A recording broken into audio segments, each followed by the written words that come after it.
네, 여러분, 이번 주도, 요번 주에는 데살로니가 전서를 보도록 하겠습니다. 자, 책을 보면서, 우리 파워포인트는 조금 간단하니까 책을 보면서 하도록 할게요. 여러분 책 309페이지 보시면 데살로니가 전서가 있죠? 그래서, 데살로니가 전서는 바울의 진정 서신으로 많은 사람들이 거의 인정하고 있고요. 데살로니가 후서는 어, 조금 그 바울이나 바울의 제자가 쓴 거다 뭐 이렇게 보고 있습니다. 그래서 데살로니가 전서를 먼저 한번 보도록 할게요. 네. 자, 보시면 먼저 데살로니가 도시에 대해서 한번 보도록 하겠습니다. 여러분 보시면 데살로니가 시, 데살로니가 교회, 데살로니가 전서 이렇게 돼 있죠. 309페이지입니다.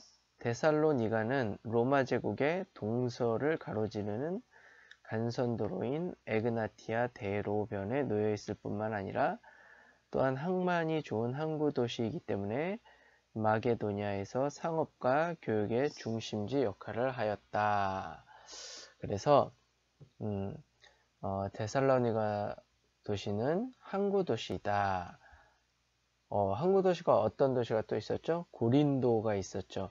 그래서 고린도와 데살로니가는 항구 도시고, 항구 도시다 보니까 아무래도 무역이 활발하고 교류가 활발했던 그런 도시다라는 걸 알 수 있습니다. 계속 읽어보면요. 데살로니가는 기원전 4세기 말경에 마케도니아 왕 카산더가 재건한 도시인데 그의 아내이며 알렉산더 대왕의 이복 누이인 데살로니케의 이름을 따서 붙인 것이다.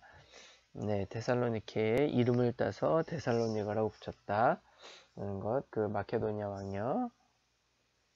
오늘날 이 도시는 살로니키라고 부른다. 지금 이제 데살로니가가 아니라 살로니키라고 부른다라는 겁니다. 데살로니가는 기원전 146년에 로마의 속령인 마케도니아 주의 수도로 승격되어서 더욱 번창하게 되었다. 로마의 손에 들어가서 더욱 번창하게 되었다라는 거죠.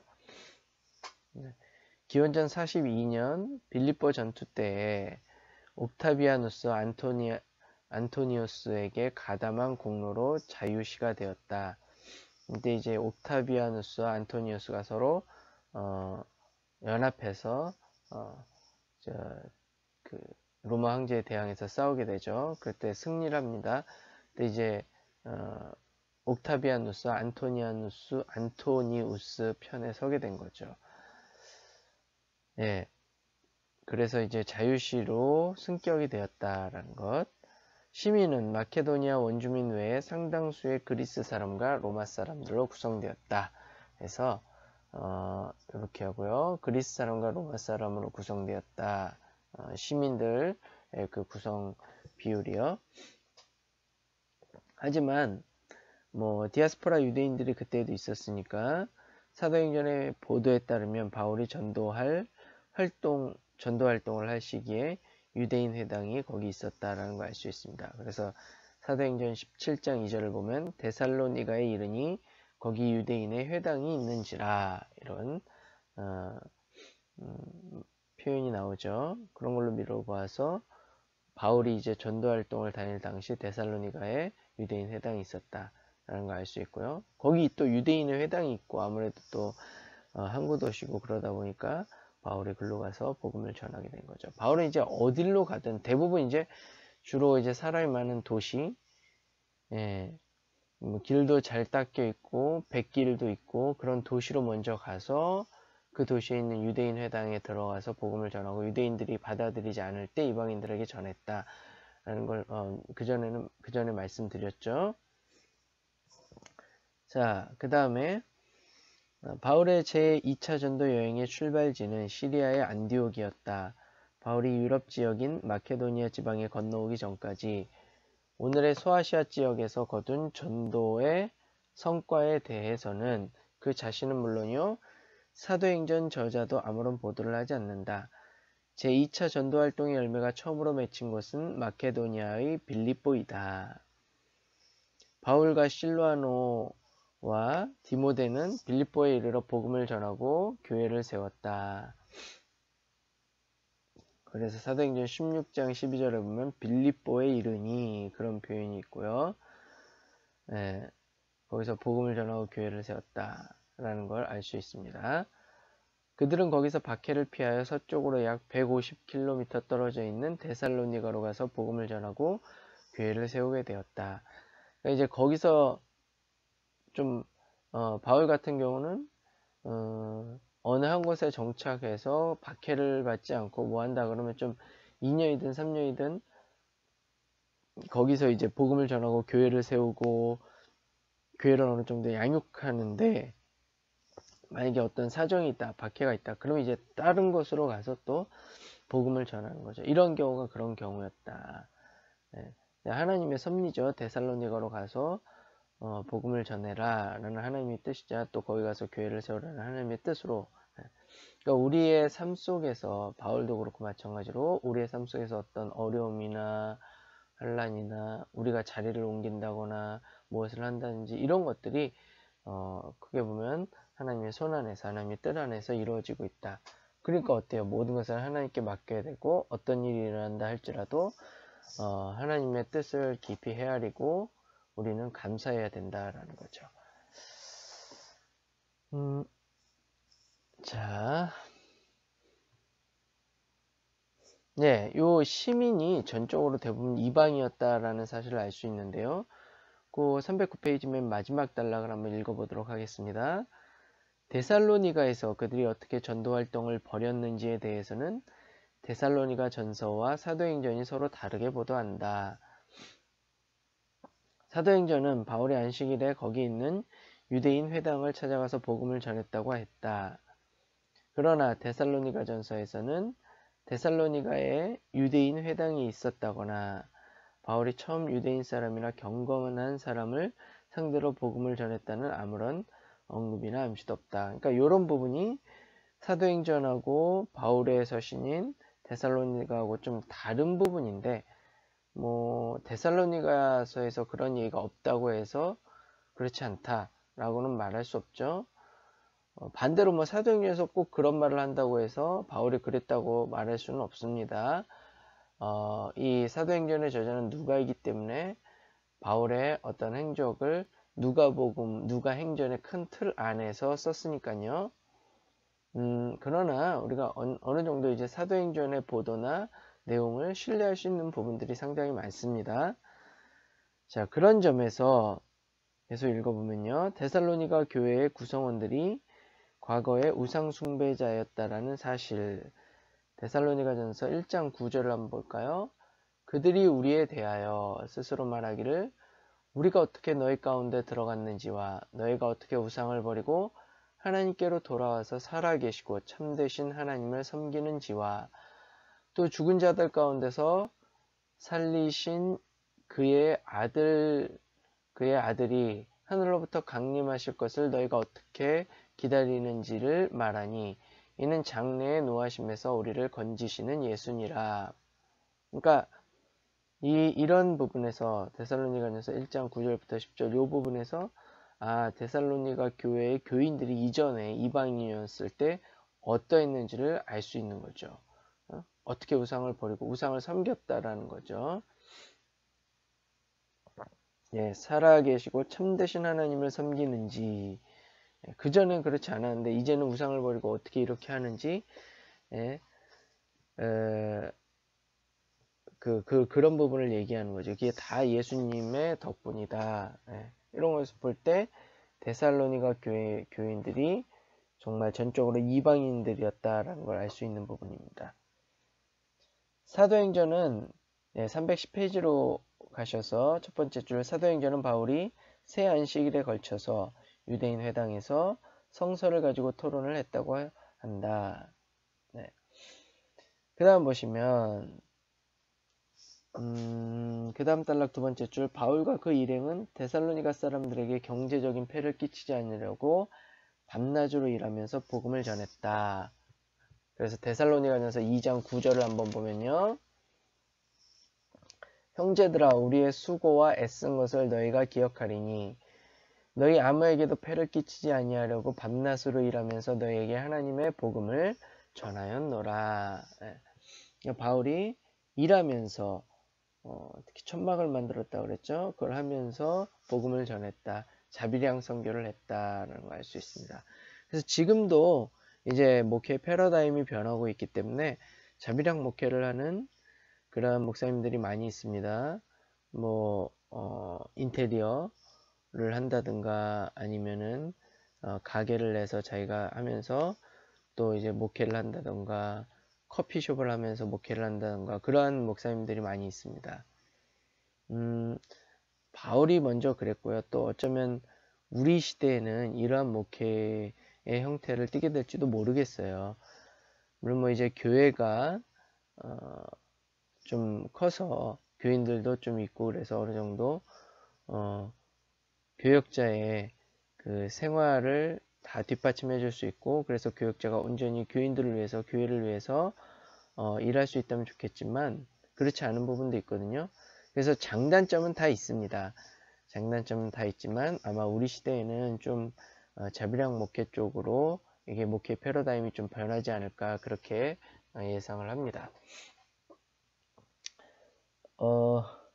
그래서 읽어보면요. 그 당시에 인슐라라고 하는 전문적 가게를 전세로 얻어서 그 일터를 또한 전도의 터전으로 삼아 활동했다는 것을 뜻하는데 이러한 일은 상당히 장기간에 걸쳐서 하는 경우에만 가능하다. 근데 지금 그런 식이죠. 이제 카페를 열어서 낮에는 이제 평일에는 카페를 하고 주일에는 그것을 교회의 예배 장소로 쓰는 겁니다. 네, 빌립보서 4장 16절에서 바울은 자기가 데살로니가에 있을 때 빌립보 교인들이 선교 헌금을 몇 번 보내주었다고 한다. 빌립보 교인들이 바울에게 몇 번에 걸쳐서 재정적 원조를 해주었다면 바울의 전도활동 기간은 적어도 5개월에서 6개월 정도는 되었으리라고 짐작할 수 있다. 네, 그렇죠. 그 다음 단락 두 번째 줄 보시면 사도행전은 데살로니가 교회의 대표적 격인 야손이라는 사람과 신도 몇 사람이 바울과 그 일행의 일로 고발을 당하는 상황에서 신도들이 밤에 그들을 배려하러 보냈다고 한다. 네, 사도행전 17장 5절부터 10절에 걸쳐 그 내용이 나와 있습니다. 바울과 그 일행은 데살로니가를 떠난 후에 데살로니가 교인들을 다시 보기를 간절히 바랬다. 그래서 2장 17절 보시면 형제들아 우리가 잠시 너희를 떠난 것은 얼굴이요 마음은 아니니 너희가 얼굴 보기를 열정으로 더욱 힘썼노라. 그러니까 마음만은 너희와 함께한다. 정말 야, 이 표현도 재밌죠? 잠시 떠난 것은 내 얼굴이지 내 마음은 아니다. 그런 겁니다.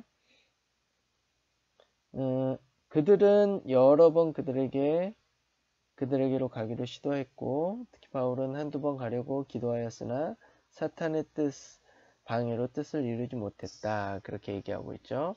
그러므로 나 바울은 한 번, 두 번 너에게 가고자 하였으나 사탄이 우리를 막았도다.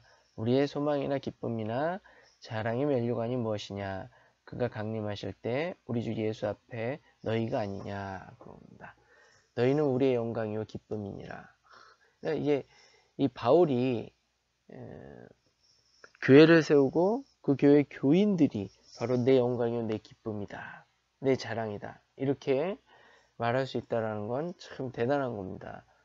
목회자가 교회를 잘 섬기고 교인들을 잘 양육하고 그래서 그 교인들이 정말 훌륭한 교인들이 되고 훌륭한 하나님의 일꾼, 사회 일꾼이 되었을 때 정말 내 소망이나 기쁨이 바로 당신들입니다.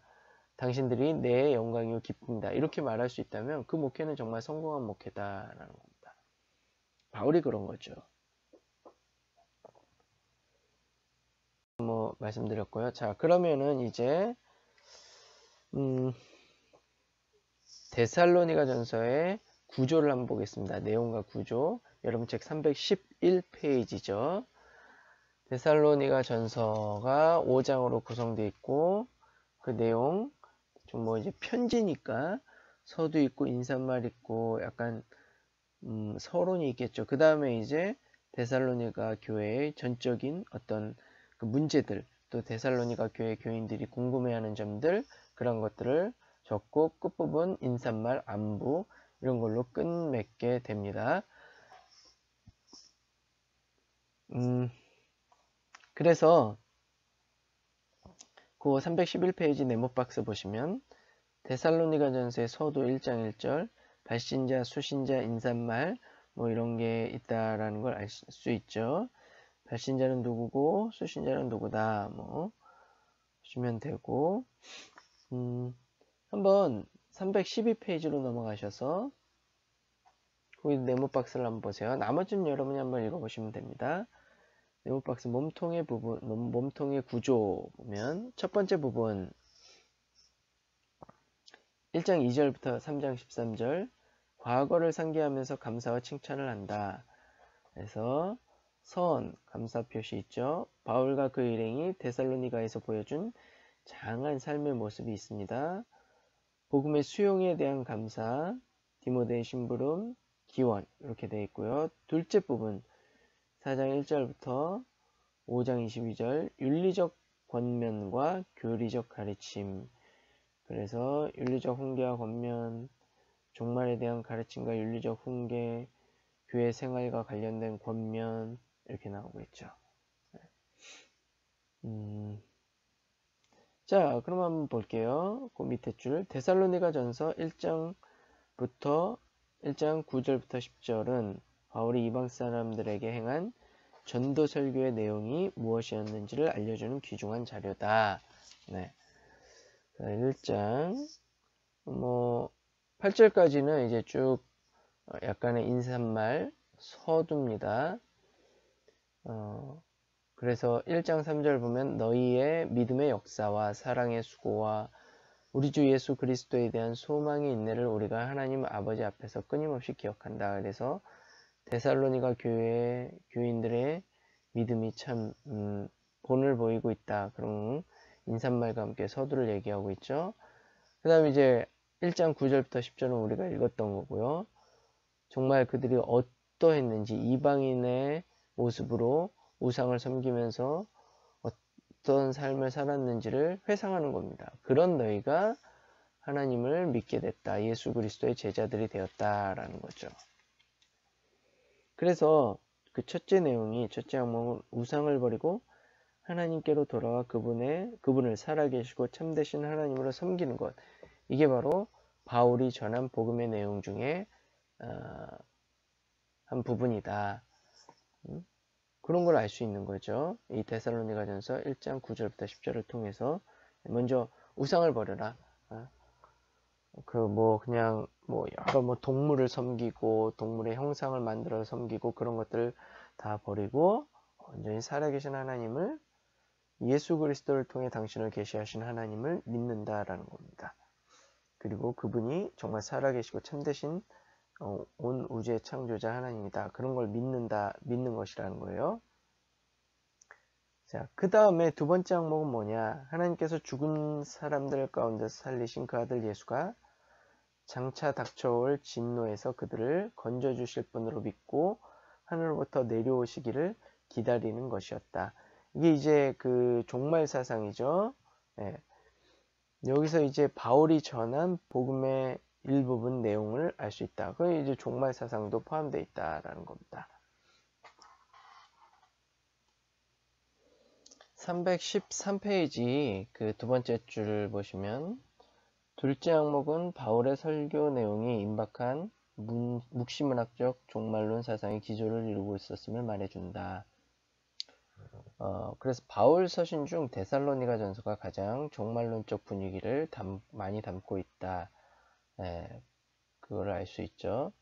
4장 13절부터 17절은 예수의 재림 전에 죽은 신도들의 운명은 어떻게 될 것인가 하는 염려에 대한 답변입니다. 4장 13절부터 17절. 네. 한번 보시면 그가 데살로니가 전서죠. 네, 4장 13절부터 17절. 형제들아 자는 자들에 관하여는 너희가 알지 못함을 우리가 원하지 아니하노니 이 자는 자들이 이제 죽은 자들입니다. 먼저 죽은 자들. 이는 소망이 없는 다른 이와 같이 슬퍼하지 않게 하려 함이라. 그러니까 우리 그 믿는 자들은 죽은 자들을 마냥 슬퍼하는 게 아니라 하나의 소망이 있다라는 거죠. 어떤 소망이냐? 14절부터 우리가 예수께서 죽으셨다가 다시 살아나심을 믿을진대 이와 같이 예수 안에서 자는 자들도 하나님이 그와 함께 데리고 오시리라. 그러니까 그들이 바로 예수 안에서 잔다. 그래서 예수님이 다시 오실 때 그들도 함께 다시 오신다라는 거죠. 우리가 주의 말씀으로 너희에게 이것을 말하노니 주께서 강림하실 때까지 우리 살아남아 있는 자도 자는 자보다 결코 앞서지 못하리라. 주께서 호령과 천사장의 소리와 하나님의 나팔 소리로 친히 하늘로부터 강림하시리니 그리스도 안에서 죽은 자들이 먼저 일어나고 먼저 그들이 일어난다라는 겁니다. 그 후에 우리 살아남은 자들도 그들과 함께 구름 속으로 끌어올려 공중에서 주를 영접하게 하시리니 그리하여 우리가 항상 주와 함께 있으리라. 그럼 이게 이제 묵시문학적 종말론의 모습입니다. 그래서 이게 정말 그때 정말 이러한 형태로 일어날 것이냐 뭐 그런 게 중요한 게 아니라 뭐가 중요합니까? 18절 보시면 그러므로 이러한 말로 서로 위로하라.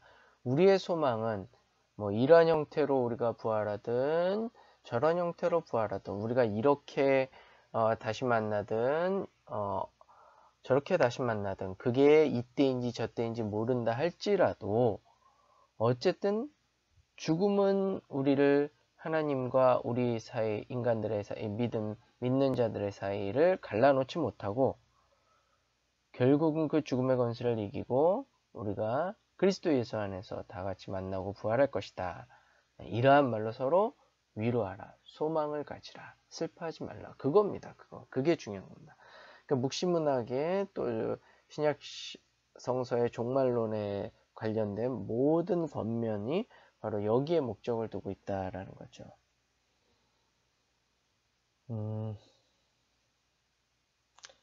그래서 이 책을 한번 읽어보면요.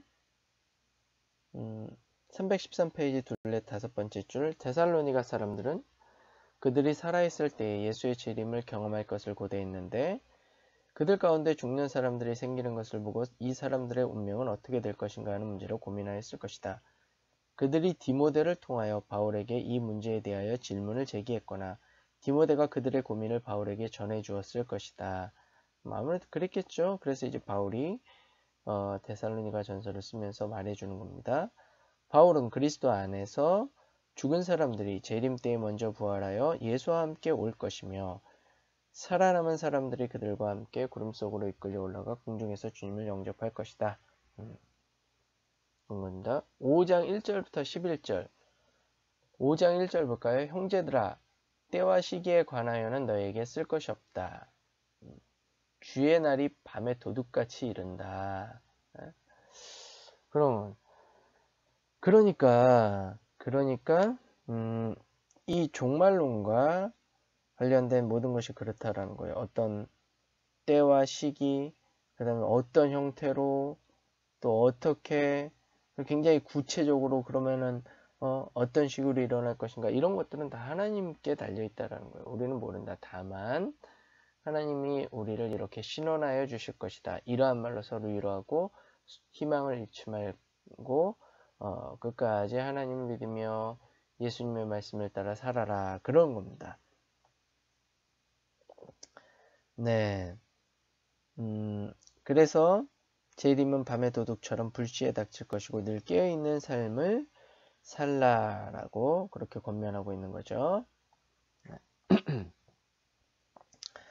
313페이지 3번 진정성과 통일성 문제는 여러분이 한번 좀 읽어보시면 됩니다. 요 파워포인트 보시면 그래서 인사말 뭐 쭉 여러분이 책에 있는 대로 그걸 한번 찾으면 되고요. 그 다음에 세 번째 주요 신학사상을 한번 보도록 하겠습니다. 여러분 책 314페이지입니다. 신학적 중요성과 최근 연구 동향 데살로니가 전서에는 나머지 주요 바울 서신에 많이 사용되는 육, 죄, 죽음, 몸, 죄, 자유, 생명 등등의 인간학적 용어가 나오지 않으며 율법, 칭의론, 십자가 신학, 세례, 성만찬, 교회 등등의 신학적, 교리적 주제와 관련된 논의도 없다. 네, 그래서 파워포인트 한번 보시면요.